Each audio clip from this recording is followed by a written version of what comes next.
Sa kasalukuyan nga ay patuloy pa rin yung epekto ng shear line sa Southern Luzon at ngayon ay nakakaapekto na ito sa silangang bahagi ng Central Luzon. Samantalang yung Northeast Monsoon o amihan, patuloy naman yung epekto sa Northern Luzon, pati na rin sa may nalalabing bahagi ng Central Luzon. Itong shear line, ito yung nagdadala ng maulap na papawirin at mga kalat-kalat na pag-ulan at mga isolated na mga thunderstorm sa Metro Manila, Laguna, Rizal, Cavite, sa may Quezon, sa may Marinduque, Oriental Mindoro, sa may Bulacan, Nueva Ecija, Aurora, Quirino at Isabela. Itong shear line, ito nga yung salubungan ng malamig na hangin galing northeast at mainit na hangin galing silangan.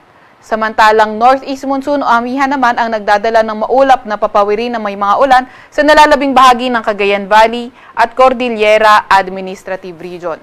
Mas magandang panahon sa nalalabing bahagi ng ating bansa kung saan sa may Ilocos Region at sa nalalabing bahagi ng Central Luzon, partly cloudy to cloudy skies at may mga tsansa ng mga may hinang pag-ulan at sa nalalabing bahagi naman ng ating bansa ay partly cloudy to cloudy skies rin naman pero may mga tsansa ng mga localized thunderstorms. Yung ating mga kasamahan sa Regional Services Division patuloy na maglalabas ng mga rainfall advisory, thunderstorm advisory o hindi kaya heavy rainfall warning kung kinakailangan. Sa kasalukuyan rin naman ay wala tayong namomonitor na low pressure area or bagyo sa loob or malapit sa ating Philippine Area of Responsibility. May nilalabas nga din tayong weather advisory. So inaasahan natin ngayon hanggang bukas ng hapon heavy to intense na mga pag-ulan.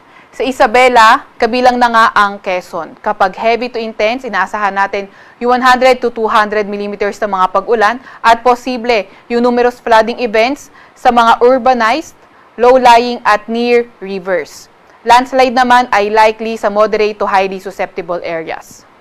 Meron din tayong inaasahan na katamtaman hanggang sa malalakas na pag-ulan, 50 to 100 millimeters na pag-ulan sa may Aurora, Rizal, pati na rin sa may Cagayan. Kapag moderate to heavy yung mga pag-ulan, asahan natin yung localized flooding, possible mainly sa mga urbanized, low-lying at near rivers, at ang mga landslide naman posible sa mga highly susceptible areas. Tomorrow afternoon naman to Wednesday afternoon, meron pa rin tayong mga inaasahang heavy to intense na mga pag-ulan, particularly sa Isabela at sa Cagayan. Samantalang moderate to heavy na mga pag-ulan sa Aurora, pati na rin sa may Quezon. Wednesday afternoon to Thursday afternoon, posible pa nga rin ang moderate to heavy na mga pag-ulan sa may Cagayan. Kaya pinag-iingat nga natin yung ating mga kababayan, lalo na yung mga inuulan ng mga nakaraang araw pa sa mga banta ng pagbaha o hindi kaya pagguho ng lupa. Para naman sa lagay ng ating panahon bukas, inaasahan pa nga rin natin na by tomorrow, yung shear line makakaapekto sa silangang bahagi ng Central Luzon at sa mainland Northern Luzon area. Yung Northeast Monsoon naman, extreme Northern Luzon, posible ito magdala ng maulap na kalangitan at may mga pag-ulan. Sa Metro Manila at sa nalalabing malaking bahagi ng Luzon, partly cloudy to cloudy skies na at may mga tsansa ng mga localized thunderstorms. Sa Metro Manila, asahan natin yung agwat ng temperatura ay 24 to 30 degrees Celsius.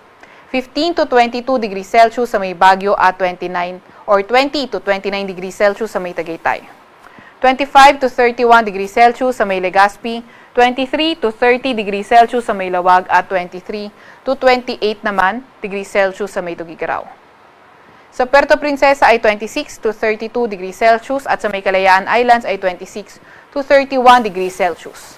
Para naman sa lagay ng panahon sa may Visayas at Mindanao area, wala pa naman tayong nakikita weather system na posible magdala ng pangmalawakan at pangmatagalang mga pag-ulan, kaya asahan natin by tomorrow fair weather conditions pa rin at may mga pulupulong pag-ulan, pagkidlat at pagkulog. Agwat ng temperatura sa Iloilo, Cebu, Zamboanga, pati na rin sa Davao ay 25 to 32 degrees Celsius tomorrow, 25 to 31 degrees Celsius naman sa may Tacloban. Wala na tayong nakataas na gale warning sa kahit na anong baybayin ng ating bansa, pero ingat pa nga rin sa papalaot sa Northern at Central Luzon dahil magiging katamtaman hanggang sa maalon ang karagatan. Para sa 3-day weather outlook ng mga pangunahing syudad natin, inaasahan nga natin Metro Manila, Baguio City at Legazpi City patuloy ang fair weather conditions with chances of localized thunderstorms.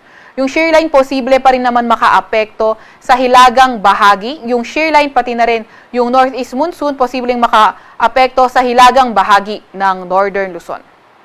Sa Metro Manila naman, pinakamataas sa temperatura ay 32 degrees Celsius, 15 to 23 degrees Celsius sa may Baguio, at 25 to 32 degrees Celsius sa may Legazpi. Para naman sa may Visayas, Metro Cebu, Iloilo City, Tacloban City at malaking bahagi ng Visayas, inaasahan nga natin patuloy pa nga rin ang fair weather conditions dahil wala pa rin naman tayo nakikita sa ngayon na weather system na posibleng magdala ng mga pangmalawakang pag-ulan. Sa Metro Cebu, 32 degrees Celsius ang pinakamataas na temperatura. Sa Iloilo City naman, 25 to 32 degrees Celsius maglalaro ang agwat ng temperatura. At sa Tacloban City ay 25 to 32 degrees Celsius. Sa Mindanao naman, at mga pangunahing syudad, Metro Davao, Cagayan de Oro, Davao at Zamboanga City, inaasahan nga natin katulad sa Visayas area, wala rin tayong nakikita ang mga weather system na magdadala ng mga pangmalawakan at pangmatagalan ng mga pag-ulan.